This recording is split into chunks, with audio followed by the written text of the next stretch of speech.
Ladies and gentlemen, good morning. My name is Len Bunton. I'm a consultant in the construction industry. I'm very pleased to welcome you to our third webinar today on payment. Just to advise, as we said previously, that these webinars are being recorded and you can access the two that we've held to date and this one on the CICV forum website. And if you want to join the four remaining, you'll see the joining details and the dates for these. They'll be held every fortnight at the same time, and the next one up is extension of time and loss and expense claims.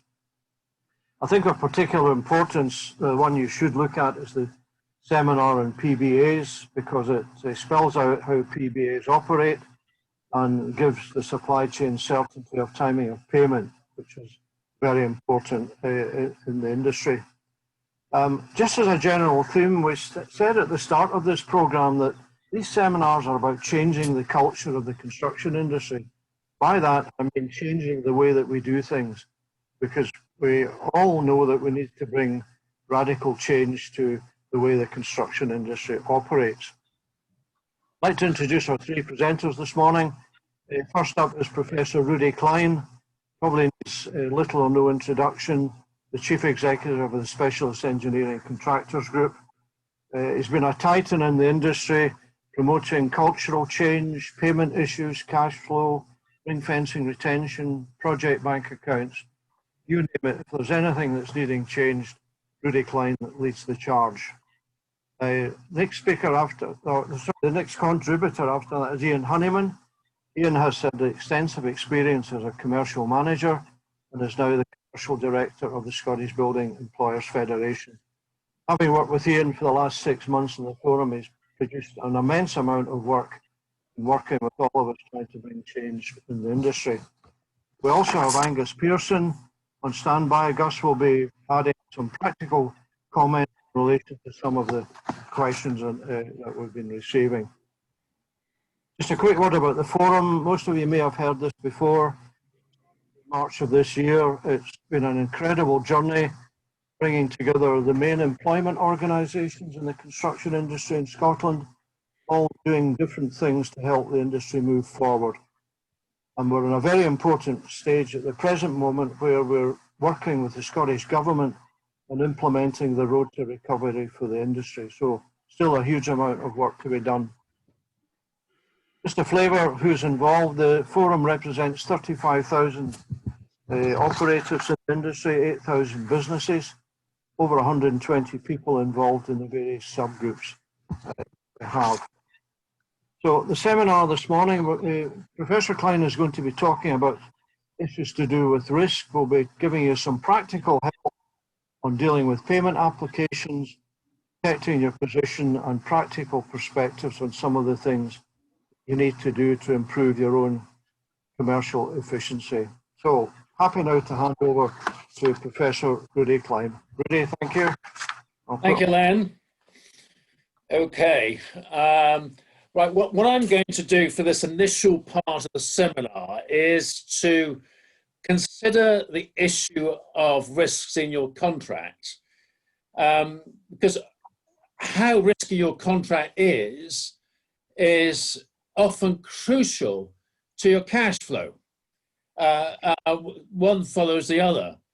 But one of the things that people ask me quite a lot when they get their contracts is what they should be looking for. And the thing I always say, well, when it comes to payments, the thing you should always look for is your payment provisions, of course. And they're usually at the end.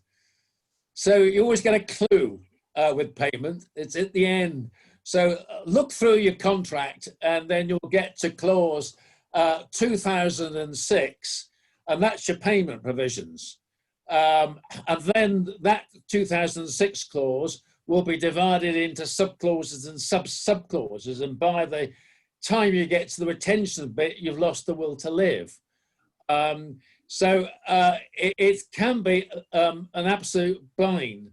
But obviously, if you just go to the payment provisions, you find those are dreadful, an absolute waste of time, and you can't live with them, then of course that hopefully will cause you to rethink about whether your payment entitlement in your contract is going to be worth the risk. In other words, if your payment period is, for example, 100 days, and the party that you're dealing with, your paying party, looks to be on the way out, looks to be insolvent or could go insolvent, then clearly long, lengthy payment periods are not the kind of thing you should be opting for. But what I just want to do, though, is to, in a more broader sense, is to look at the whole question of risk and to help you when you're reading contracts and when you're looking at contracts to make some assessment of the risk levels associated with your contract. And the way I was thinking about this, whether you should at the end perhaps do an assessment that says this contract gets the gold standard for risk, but that doesn't really kind of quite hit the mark. Gold standard for risk, that makes it look good. But what I mean by that, whether you should say, in terms of risk, whether this contract really has all the worst things in it possible. And if it does, of course, and then, as I said at the beginning, this will have implications for your cash. Risk and cash go together. They are two words that are simply the opposite sides of the coin. So, all right, let's look at the first risk. And I'm going to call this risk the documentation risk. And what I mean by that is this. So many disputes, I mean, Len will know this as an adjudicator. So many risks are to do with the fact that contracts are so poorly assembled. And certainly, like Len and my colleagues Ian and Gus, we've probably seen thousands upon thousands of contracts over the years.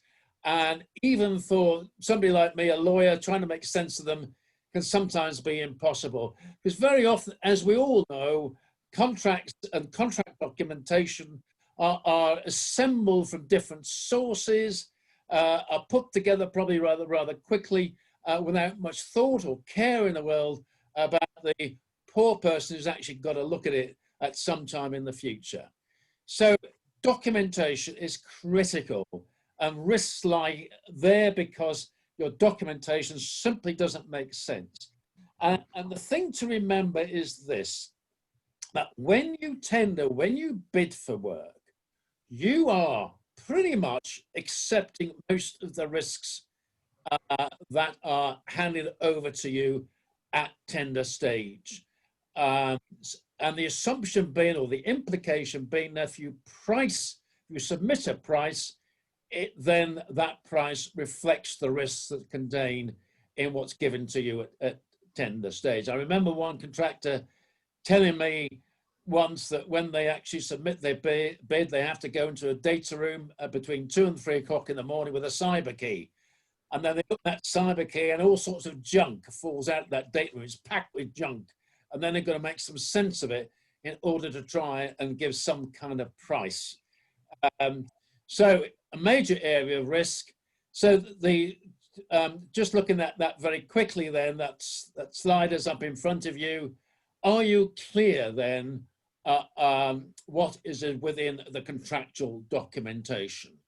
And because very often you might just have things like guidance things, technical documents, and the question is whether does it constitute contractual documentation? Well, contractual documentation usually or should enclose those things that set out your obligations, your rights, your entitlements, and if a document just doesn't have that, just simply maybe just a guidance document, then it's unlikely to be a contractual document. It's got to be contractual document. It's got to be something that's specific and that can be you can enforce or can be enforced against you.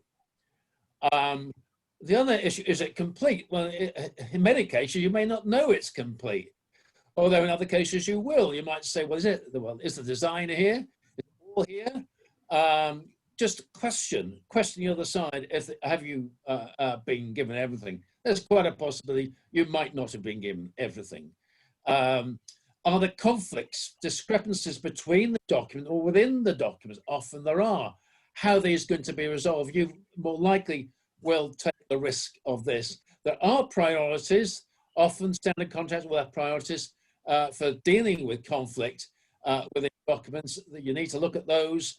Often they do not.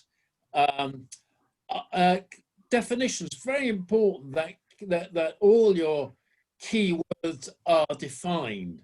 Always look at the definitions. People tend not to, but look at them because they should have and should cover the words that really matter in your documents. And finally, sometimes the courts will look at non-contractual documents to help them interpret what you meant or what the other side meant in the contract documents that you have. So if you particularly don't want some non-contractual document to be used as an aid to interpretation, make that very clear too. It can be very, very difficult for you if you find there's a document there that's perhaps not wholly in your interest, but it's not a contractual document, but in fact it's been relied on, perhaps in court proceedings, as to interpret something in the contract against you.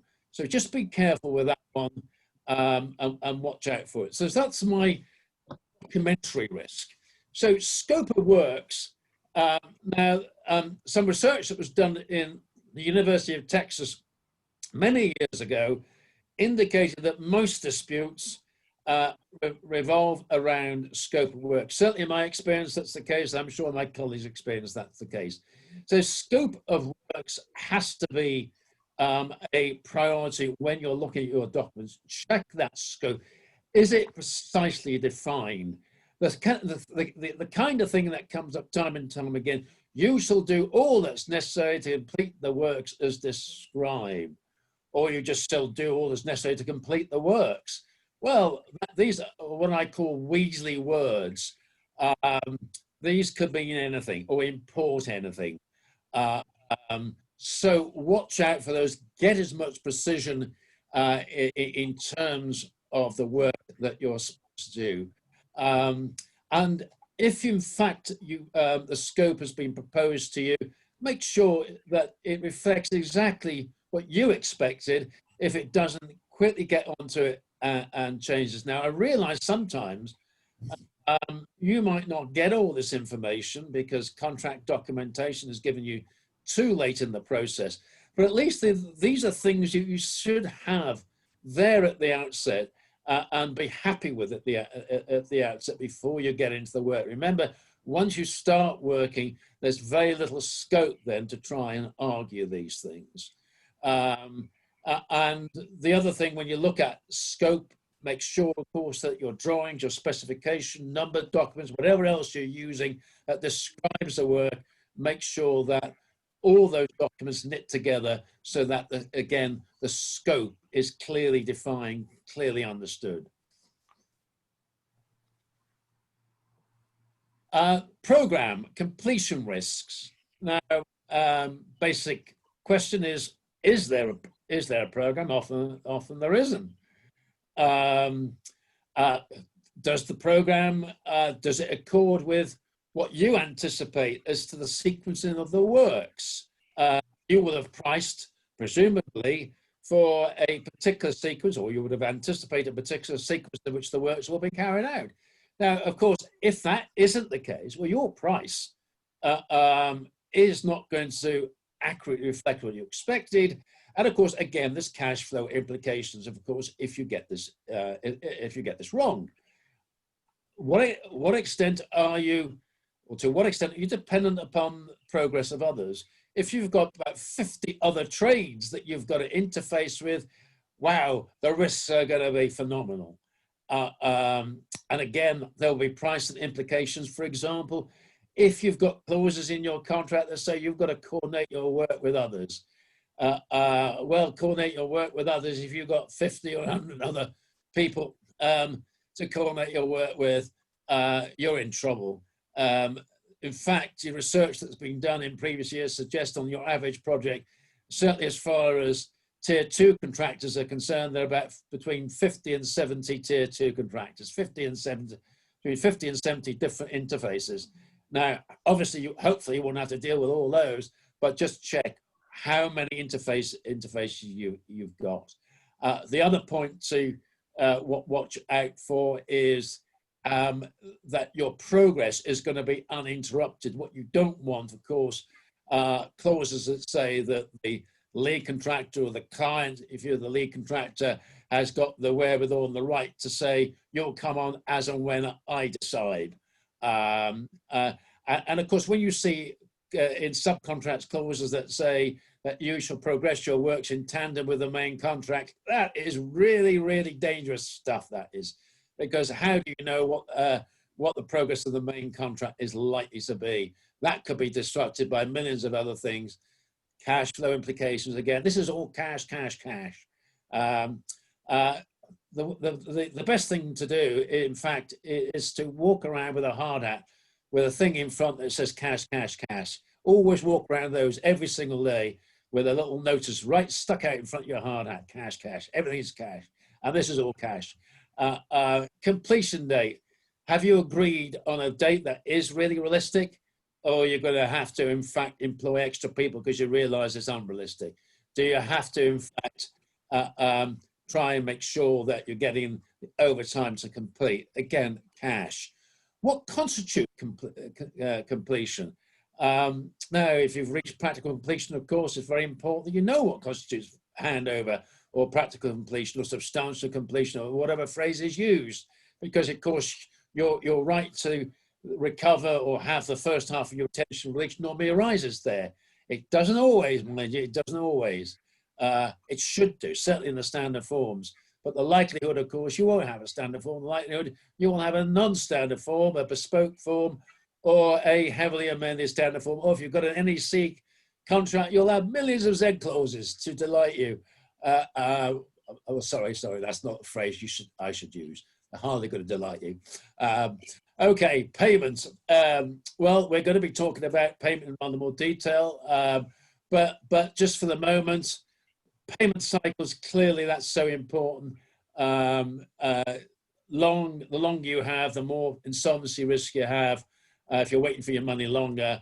And of course, if you have a pay when paid clause that operates on insolvency, then that's fairly standard now in lots of bespoke forms or amended forms. And of course, that means that you'll only get, when there's insolvency upstream, you'll only get paid to the extent that your payer has been paid. And I have to say that you're probably more at risk if you're a tier 3 contractor than if you're a tier 2, because the likelihood is that more main contractors goes bust than clients. And certainly if you're working in the public sector clients should be going bust. I've never heard of public sector clients going bust, but there you go. You know, I say that now. Tomorrow somebody told me that somebody's gone bust. But anyway, last thing, again, we're going to discuss this. Does your payment regime accord with the Construction Act rules? We're coming on to that, so I don't need to pursue that.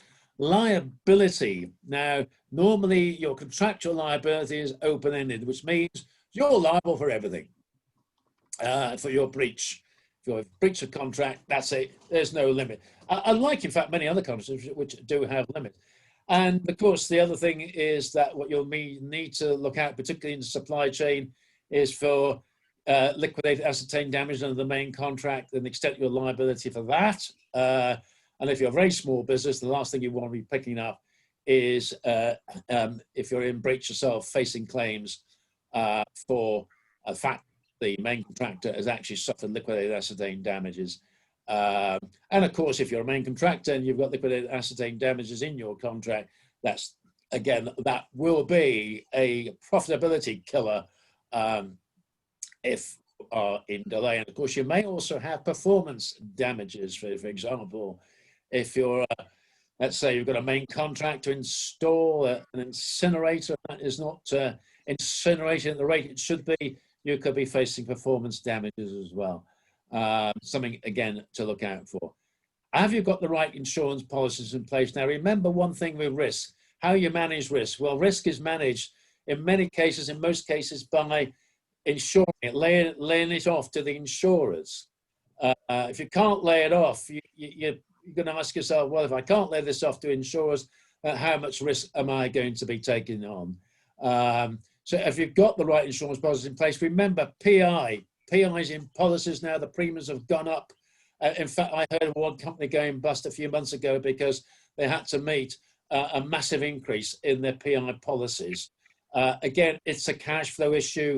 I have to say, I'll mention that I should mention this, that Select, one of the trade associations or representatives or those members of Select listening to this, your trade association has been acting on this one because, in fact, they've now seemed to have included a deal with some insurance brokers to try and keep PI premiums down. And then finally, are you named on contractors or risk policies? Get yourself named so you're not exposed. Right, okay, let's move on to the next slide. Here we are. Right, then of course, apart from the mainstream contract documents, you've got all these ancillary documents, bonds, well, on-demand bonds, default bonds. Well, the last thing you want is an on-demand bond because that's cash, it's taking cash away from you. An on-demand bond is basically saying to you, I can be paid 10% of your contract value on demand, and as long as you follow the procedure, I can then take the cash from you. Last thing you want. So preferably for a default bond based on breach of contract. Is the bond limited to the duration of your contract? Again, critically, you don't want it lasting forever. How many warranties are you obliged to enter into? Remember, warranties are invitations to sue. That's what warranties are.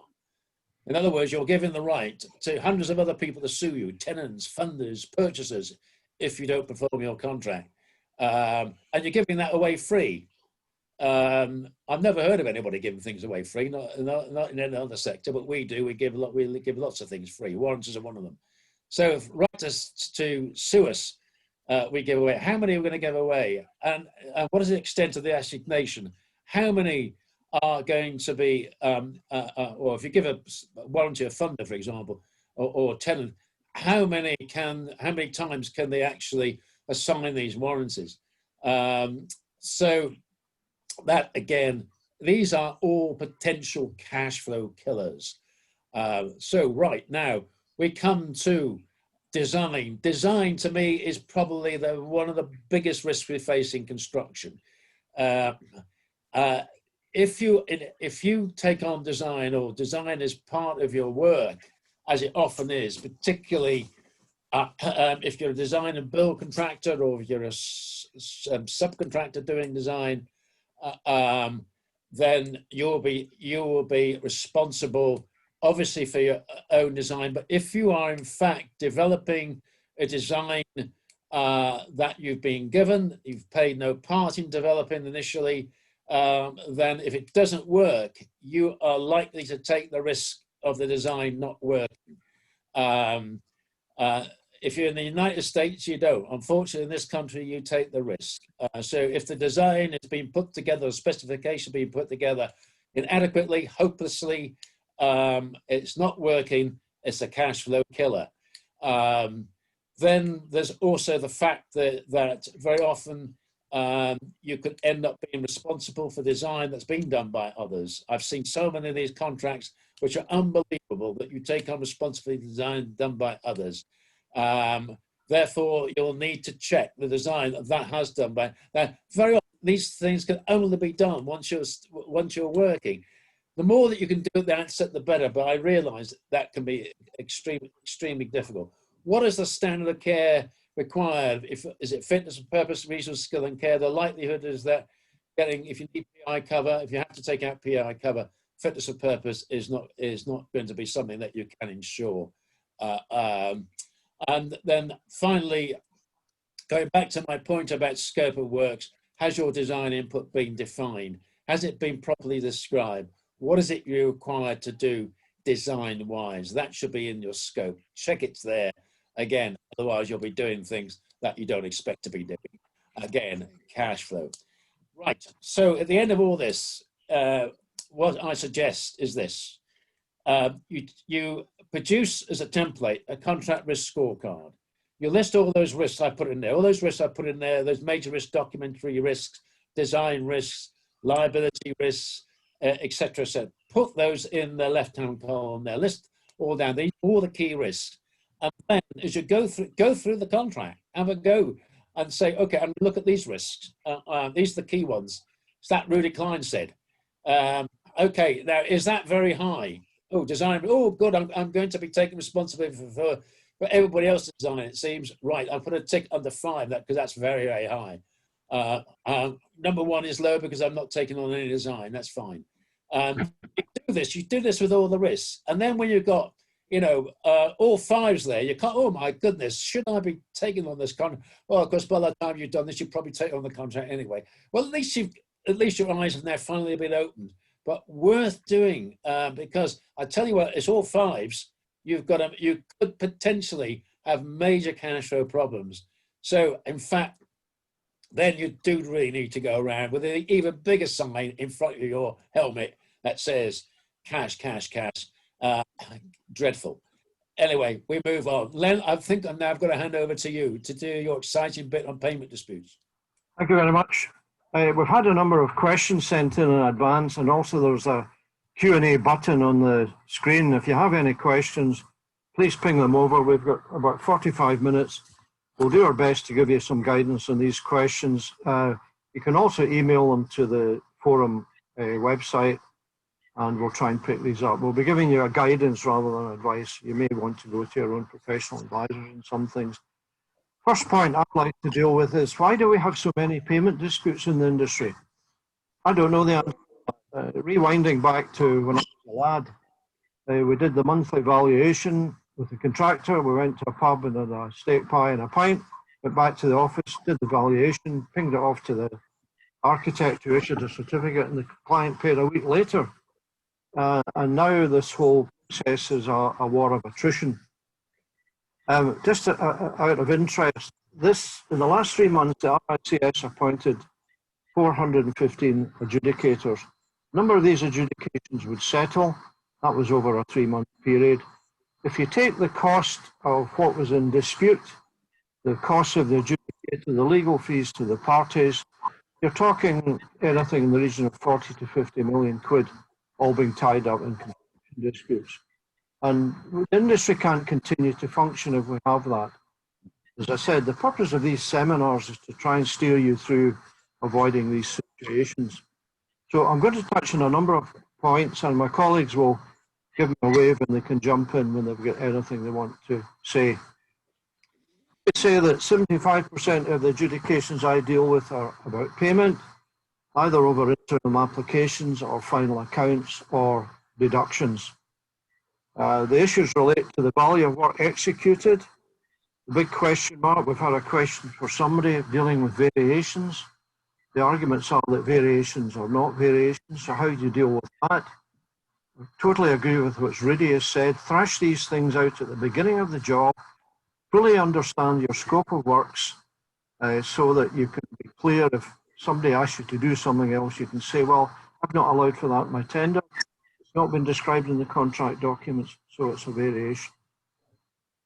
Measurement and rate disputes. I despair that 2 quantity surveyors go onto a site and they can't measure the length of a road or the square meterage of a road or the length of the curbs.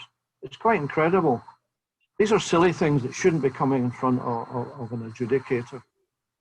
I'm going to be talking about notices in a minute, but there's arguments as to whether notices have been given at all or properly, or pay less notices valid, have they not been issued, etc.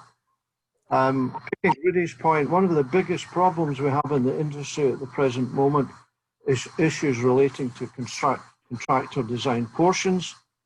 I think the reasons for that, as the level of professional design fees have been hammered, architects and engineers are saying, well, we're not designing that, we're going to go out to the marketplace to get subcontractors to price these packages.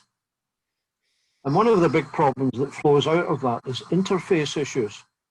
Now, my advice to you is at the start of a contract, if you have a CDP package, sit down with the architect and the design team and the contractor and thrash out who does what and where does the responsibility lie. And how does my package fit into the other part of the jigsaw. Have these discussions before going on site and not 9 months later and you end up in front of somebody like me having to make these decisions. Another big factor, question mark, is design development. There are 40 people in this call. If anybody has a clause that describes and defines design development, please send it to me, because I've never seen one. But I've heard plenty of QSs and architects saying to the contractor, well, that's design development. That's your responsibility, chum. So that type of issue should be hammered out before a contract is let. One other point, who's to blame for all of this? I see the finger being pointed at tier 1 contractors. I don't think that's fair. I think there are issues involving all of us in the industry, design teams, contractors in the supply chain. There is no single entity responsible for all of this. I think another problem, ladies and gentlemen, is that the payment provisions in contracts are not fully understood. I quite often, and Gus says this as well, somebody phones me up and says, clause X, Y, Z, can you explain it to me? And I say, no, I won't. Go and read it and then come back and tell me what you think it says, because that's the way you're only going to learn. So I think there has to be a far better understanding of payment mechanism. Another big issue, without being an old fuddy-duddy sitting in my palatial library here, one of the big industry is communication. We have lost our ability to communicate. There is more talk and less tap.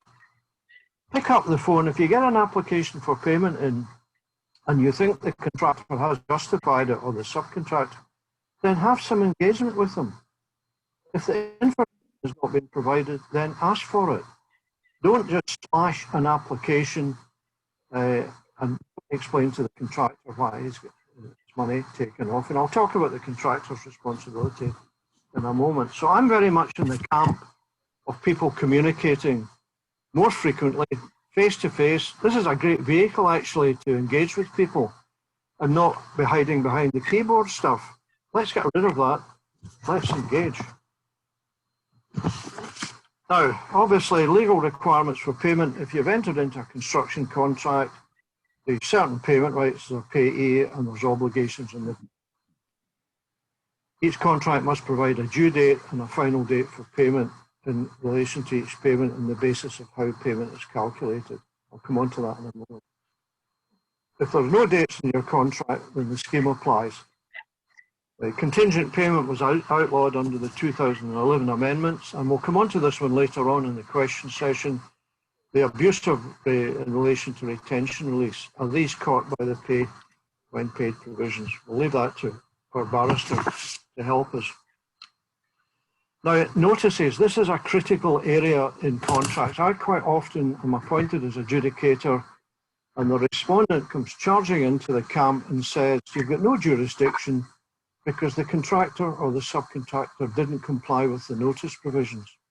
And it's a showstopper. The adjudication could stop at that point in time. So what does the contract say and comply with it? Who does the notice go to, where to, and how?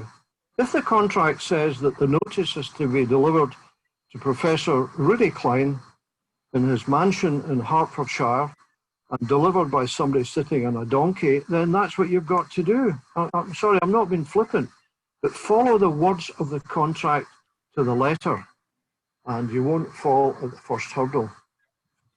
Another thing that's quite common, you sometimes see in a hybrid contract, somebody saying the notice is to go to the commercial manager, it's to be sent to the site, and it's to be sent to the director of treasury business in the company. And if you don't do all three of these things, then your notice can fail. So comply with the specific provisions. Another point that I quite often get asking parties, there's a particular, the respondent is saying that you have to deliver the notice in a particular fashion. And during the contract that wasn't complied with, did they raise any objections to that process? Now that may well be caught if there's a non-waiver provision in the contract. But I quite often say to people, look, being pragmatic about this, if the notice didn't go to Mr. Bloggs but went to Mr. Smith, does it really matter? Well, if you're in the receiving end of an adjudication referral for several £100,000, we have to be aware that the responsibility of your legal advisors and claim consultants will be to try to get that adjudication stopped. So they will use every trick in the book to come up with arguments. So I'm going to pause for breath there. Angus, any comments and notices, or have I got it right? Leila, just on the notices, when it comes to the statutory notices, or the notice that statute requires you to issue, the payment notice, for example, the pay less notice, what the Construction Act makes clear is that the notices then are sent, or the manner of the notices, that where they go to is sent according to any rules that are set out in the contract. So you're quite right, and that is what you must do. So looking at those notice provisions in terms of how those provisions then operate to regulate the giving and issuing notice is extremely important and vital. And if the contract actually doesn't have any provisions regarding or regularizing the way that notices are to be served, then the Act also provides rules for how notices to be dealt with. So, for example, then if a notice, for example, is sent by post and prepaid, then it goes to the addressee's last known principal residence. Or if he's been carrying on a trade, professional business, his last known principal business address. So, you know, it's useful to make yourself familiar also with a part of the Act, Section 115, that you often don't bother to go to. But that Section 115 actually deals with notices. But what it does do, as you say, Len, is to give primacy to what any contractual provisions there are governing notices. Now, again, just be careful. Those provisions could just apply to applications and not the notices required by statute. So again, you've got to go to Section 115 of the Act.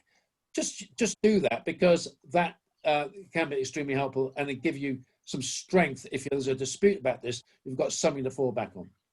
Okay, thank you. Gus, quick word. I think it's important. Yeah, just to stress that it relates to notices, not only payment notices, pay less notices. It also applies stringently to applications. More and more contracts getting more prescriptive about what your application shall contain, and the method of service, as Len's gone into in some detail. So if you think that your application may become a default payment notice, think about the service requirements under the contract and ensure that you comply with that. You don't want to be tripped up at the first. So that's all I'd like to add. Thank you. No, I'm not going to go into these slides in any detail, but these are the terminology you'll find in the contracts, what the due date is, what the payment notice is, what notified sum is.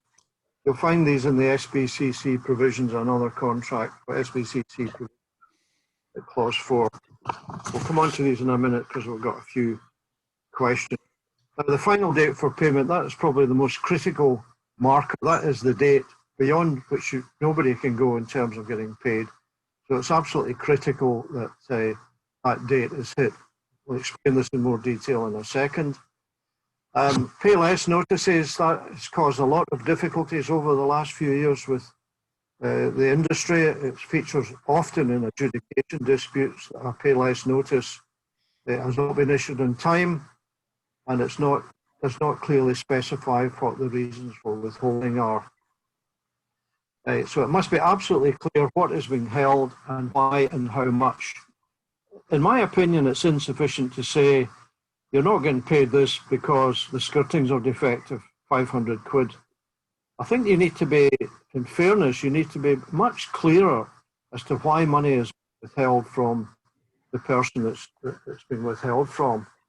I think the legislation maybe needs to be tweaked a little bit, but be expansive as you can in your explanation. Another question we've had is who's responsible for issuing the pay less notice? Under clause 4.12.11, it's either the architect, the CA, the employer's representative, or the QS. We discussed this last night. I think there are potentially PI issues in relation to QSs being responsible for issuing pay less notices, because if you don't hit the dates and you end up on a smash and grab adjudication, then the employer's not going to take too kindly to the fact that he's had to pay out a couple of £1 million to somebody. So you have to be very careful if you're taking or are given the responsibility by the employer to issue these. The clause also goes on to say, or any other person as long as notified by the employer to the contractor. Len, can I just interject just on the pay?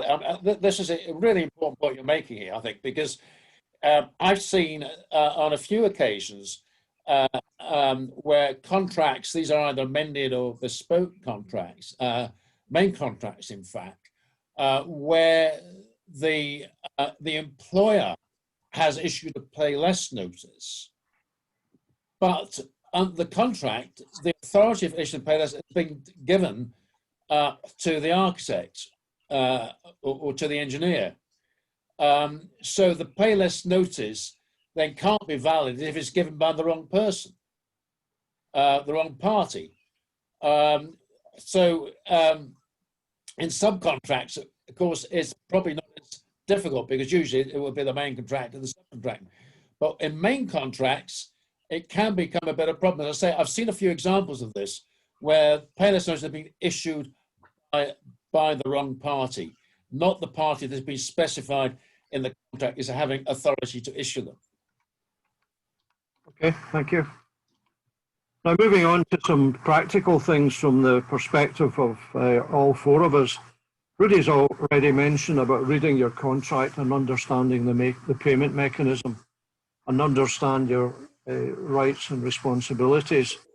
There's a very, very important thing that we are developing, and I pay great tribute to colleague Ian Honeyman in this when he has produced a typical payment schedule on a contract. We tried to put it on the screen today, but it was causing some difficulties. But if you want to see that, email us at the forum and we'll send you a copy of it. But this is a schedule that sets out the critical dates on a hypothetical contract of when the application is made, the due date, the final date, the payment notice, the pay less notice, and the final date for payment. And it also takes, there's a caveat in that takes these dates after the last payment date that's shown, so there's a recurring process. Now, our view is that if the industry adopted this as a wide methodology, it will eliminate an awful lot of the matters that come in front of adjudicators. Because the issues that I face day and daily are the defence to the adjudication is the contractor didn't issue his payment notice in time, the final date for payment was missed, or the pay less notice was missed as well. It's a simple management tool that reflects the terms of the contract. Now, we had a few exchanges on this over social media at the weekend, and by and large, the majority of people favour the use of a payment schedule. So, Ian, do you want to make any further comments? Because you, as I say, deserve credit for putting this together. Yeah, thanks, Len. I mean, the issue was trying to produce something that would work, given all the different possibilities out there, because obviously the actual individual contract will determine what the dates end up panning out, but it's worked around basically SBCC 2016 version of contracts, which has made things slightly simpler from the point of view that the interim valuation date is the same for everybody. The due dates are calculated differently for main contractors and subcontractors, but all the other bits and pieces of it are there. Clearly, it's down to when the first date's set and what the definition of the recurring date is. The template I've done there was based on a 28-day cycle, but it could be monthly cycle or such like. But that it becomes easy to alter there. But what it does do is it flags up all the dates that have got to be highlighted and trigger points instigating it. So if you know all these from the outset, then you can effectively follow that through the process month on month. The big thing about this is actually where you find this information within the contract documents that you're given. Most of it should be in the contract particulars, but there's other stuff that will be buried in the detail of the document that you get. So it's a question of going and looking for it. But once you've done that, filling out the schedule is quite easy. Yeah, thanks. I think another point which Angus suggested was that the commercial manager on the contractor side, or the subcontractor and the PQS, should put their dates into the calendar so that they get a flag up every month that they've got to take action in these dates. And as I said, ladies and gentlemen, I'm absolutely convinced if we can get an industry-wide adoption of this process, it will knock an awful lot of these construction disputes out. Len, I think we've had a Steve Spare who's listening in, asking whether this schedule could be emailed to participants. Can that be done, or Yes, I know. I think. Well, I don't know. As on the call, I don't know what records we've got. It'll be downloadable from the CICV site after the presentation. Okay. One last little point on the payment schedule. If you are going to be drafting these things, try and ensure that there is a mechanism in there that can extend the dates.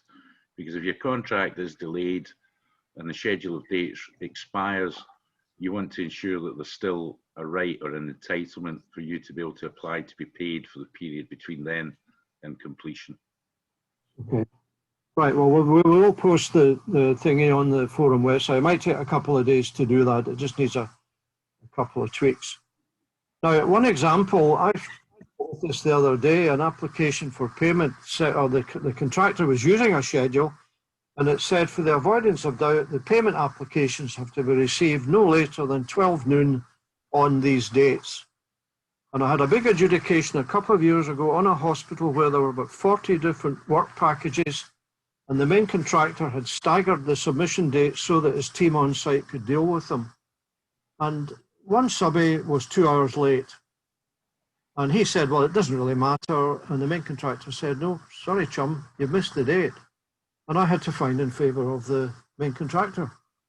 So if there's a prescriptive statement in there, then make sure you follow it.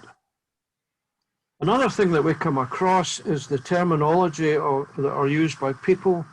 You got an interim application, you got a payment claim, you got an interim final account, you got a draft final account. So just stick to what the contract says, and then there's no dubiety. People say to me, we don't know what this is, Mr. Bunton. They're not telling us, it's all sorts of things. So that's a point. Now, some of the problems that you come up against in looking at these financial disputes.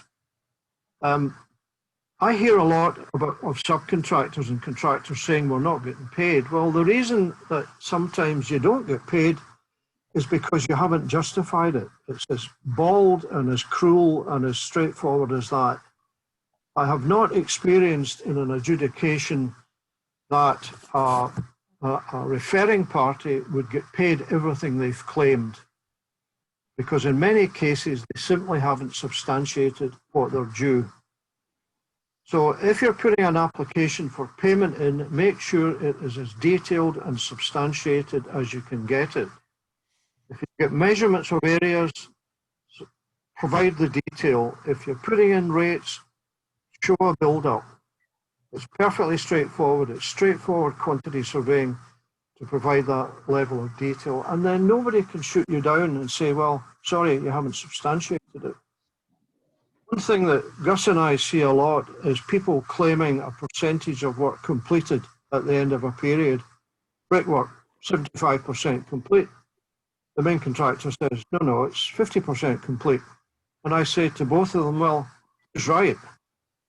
And quite often they haven't either taken record photographs or any other information provided to demonstrate these percentages. So again, substantiate the claim.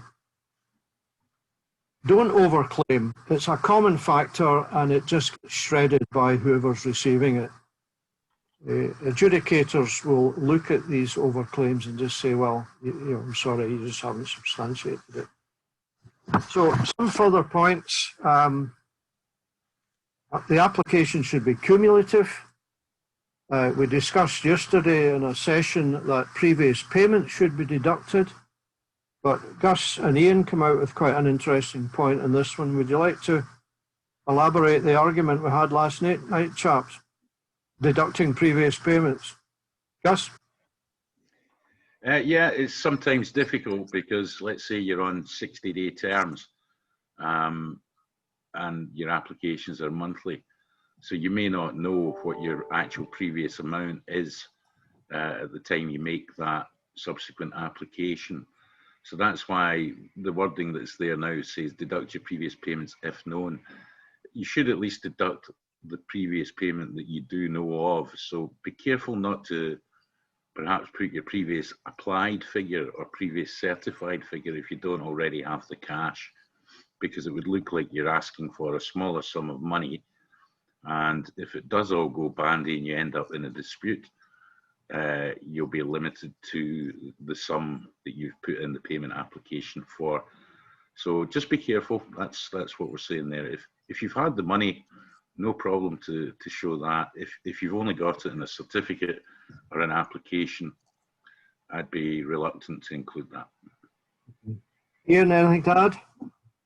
No, I think that's right. I mean, obviously, you'd like to think if the payment terms and such like are such that you'd be getting paid before the next one comes around, but we know that's not the case at the present moment in time. So, what Gus is saying is right. If you've received the cash in the bank, that's the sort of figure that you should be put in there, and that way it keeps the figure that you're actually looking for overall up to date in terms of what's outstanding on the contract.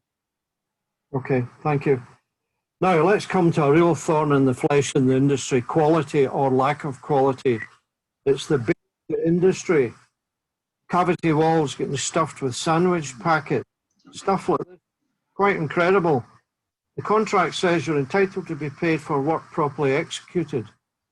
So if you don't build something properly, you won't get paid for it. And I think there's a real hardening of the attitude from the public sector about the poor performance of the construction industry in terms of not producing a quality product. And it's something the industry needs to address. And in the forum, we are currently looking at developing a quality protocol, which will be a document that sets out a benchmark by which the industry can make sure that quality in construction projects is vastly improved. Ian, I think you accept it is a huge issue for the industry, isn't it?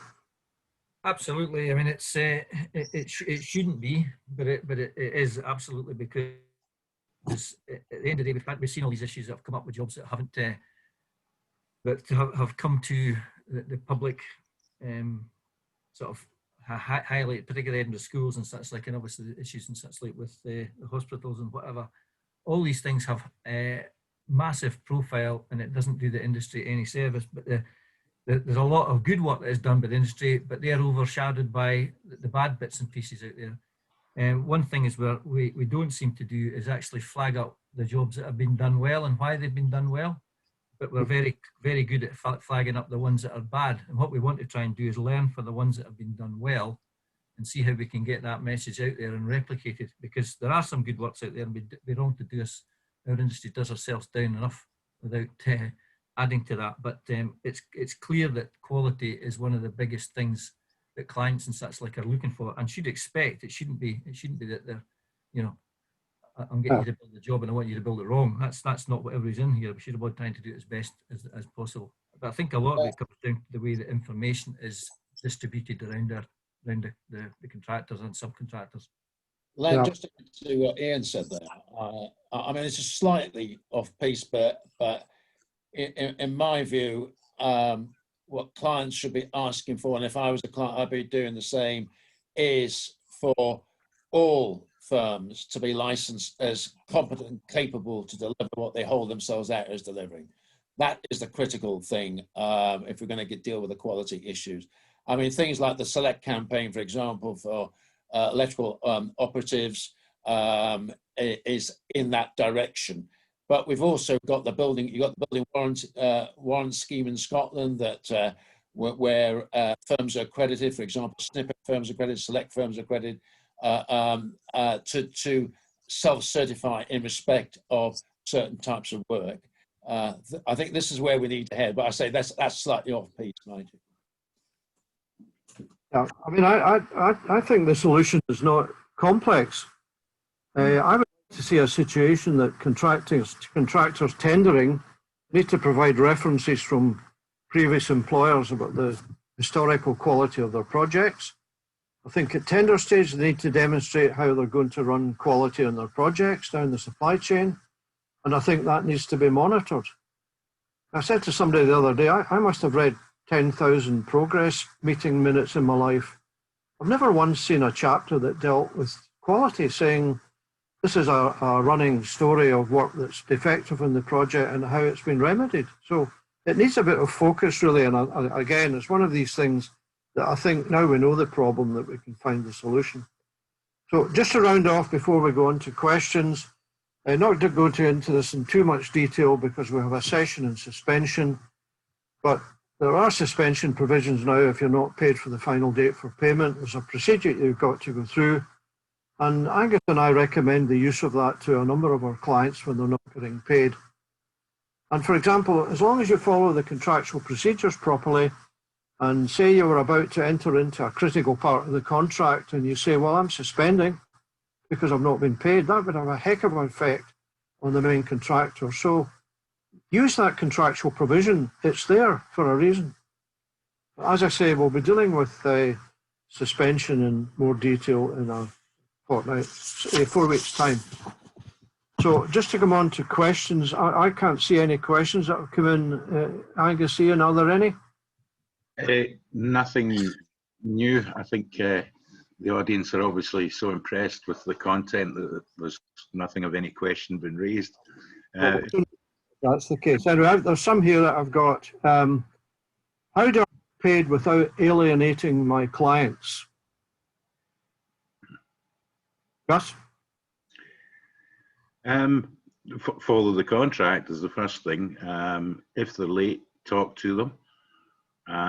If they're still late, suspend potentially, ever so politely. You don't have to take the £5 sledgehammer out and crack them over the head.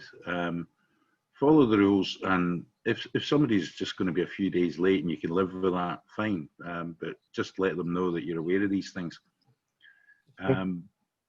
They've an obligation to pay you, so you shouldn't be embarrassed about asking for your money. I would say that on top of that is also communication is probably the biggest issue. Communicating with your client, particularly if you're dealing with a client directly on possibly in the domestic markets where this probably becomes more relevant. But I've always found that if you are effectively providing, along with your application for payment each month, is a potential projected final account, so that you're showing any known variations and putting figures against it, showing where the final account's going month on month.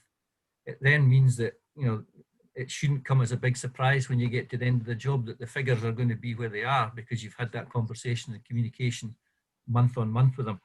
It doesn't solve everything, but at least you can demonstrate that you've been upfront with where you think the project is heading financially. And I think that's a major issue that I think is sometimes lacking, that we don't communicate as early as possible with the clients. Absolutely. Okay. Len, can I just mention a point about just about a final date for payment, because I think this is quite critical. The final date for payment is the date by which monies within a given payment cycle must be discharged. The final date for payment is a date, and if you look at the Construction Act, it makes that clear. So there has to be a date. It can't be linked to anything else. It has to be defined. Now, that's not quite the same as the due date. The law says the due date in your contract can be a date, obviously, but there must be an adequate mechanism for establishing the due date. So the due date doesn't have to be a date. Final date does. So due date could be linked, for example, to applications, valuations, and so on. So the due date can be a bit of a moving feast. But the final date can't be a moving feast. It's got to be certain. And when you look at the wording of the Act, that's what it says. It's very, very, very clear on that. So just coming back to the point about keeping clients happy, in all my experience, you tend to get more respect for actually saying to your clients, you expect me to deliver for you, to deliver on time, and I have exact same expectations you have of me in relation to payment. There has to be mutuality in this, and people tend to respect you, provided your work's good as well. And that this is your quality point, Len. But people tend to respect you if also you are clear with them and straight with them about what you expect. Okay, thank you. Another question. Would you be able to show a sample letter suspending the works that could be used when payment has not been received? Again, I think our plan is with the various member bodies to develop these template letters and for each SPF and the other organisations to make these available to their membership. But in the session on suspension, we will put a typical letter that's watertight up on the screen for discussion. Rudy, a question on retention. We've got a few minutes yet. Could you possibly update the audience on the ring fencing, retention and the current consultation? Yes, I will. Len, there is a question from Steve Spare come up here, which is payment when it lands with you clears, or is it when it's dispatched by the payer? I was reading this AM where a contractor says it is when it's posted or when they instruct their bank to release, etc. I it is when we receive and it's cleared. Now, I'm assuming what Steve's talking about here, in fact, is checks. The incredible thing is that we're still getting checks. And you know, I don't know where my checkbook is, but right, okay. To do that. Now, I have to say, Steve, it depends where you are, but there is an old English case on checks.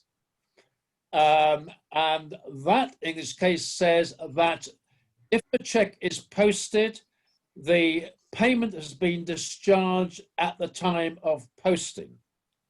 It's no different if I put if I said to Steve, here you are, Steve, here's £50 note for your birthday. And I put that note in the post. I have paid you once it's put in the post because it can't come back to me unless, you know, it's a Amatronic or something. So that seems to be the situation. I'm afraid you say it's when we receive and cleared. I'm afraid not, Steve. It is when it is posted. Coming back, Len, to your point about retentions, yes, well, of course, Scottish Government at the moment are analysing the responses to the consultation on retentions, which closed in May. We have, when I say we, speaking on behalf of Secgroup Scotland, we have indicated to Scottish Government that we have in place a fairly detailed way or method or plan for legislation to introduce a scheme, a retention deposit scheme. This is similar to the tenancy deposit schemes that you have out there, the statutory schemes. If you're a tenant, you have to give £500 deposit, then the landlord has to keep that safe unless, in fact, there's an insurance, unless the insurance option is used. So what we've done is been working on a scheme, a similar sort of scheme for retentions, and so the money is protected. What we hope over the longer term is that when you do that, is that the people will say, well, okay, I can't use and abuse these monies, then what's the point of asking for them in the first place? So hopefully it will make inroads on getting the monies. So what we hope to be is once the Scottish Government have done their analysis, we hope to be talking to Scottish Government on how we can move forward with legislation in the Scottish Parliament to protect retention monies with the long-term view of getting rid of retentions altogether. Okay, well, thank you very much to our panelists for their contributions. We still have nearly 40 people listening in. Just a reminder that a fortnight today we'll be looking at the thorny issue of extension of time and loss and expense with the same group. We'll be looking at some of the practical aspects of that and how you can put your submissions together and how they should be responded to. If, as I say, if you would like a copy of the payment schedule, please email the forum there. The email address is there, and we will also post it on the website in a couple of days. And if you have any other questions that you want us to deal with, we'll give you some guidance on. Len, Please. sorry to interrupt. Do we have just a quick moment just to answer the questions come up? Yeah, sure. If you don't mind, Len, from Steve Spare again, which contracts often say that the contractor doesn't issue a notice in time or at all, then we have to issue a notice. And of course, as we know, the application could be that notice. The final date for payment is then delayed by the number of days that it takes us to issue a default notice. So you can either the application can be the notice, or you can issue a notice once the 5 days are up after the due for payment. Contracts often say that our application is not deemed the notice. Is that correct, please? Answer, no, it's not correct. The Construction Act says that if an application is permitted or requested by the contract, then that application has the potential to become a default notice if it complies with the contract provisions regarding service of the application and the content of the application. So it is not correct to say that an application cannot be deemed to be a default notice. That runs against law. You can't amend the statute. That is the statute. No charge for that bit of advice, Steve, but a bottle of Rioja would be do very nice. All right, well, we'll round off there. Thanks to the team in the forum who put this presentation together and my colleagues. We've been working very hard on all of these. Hope you enjoyed it, and we look forward to seeing you in a fortnight's time. So stay safe. Thank you. Thank you. Thanks, everybody. Stay Bye. safe.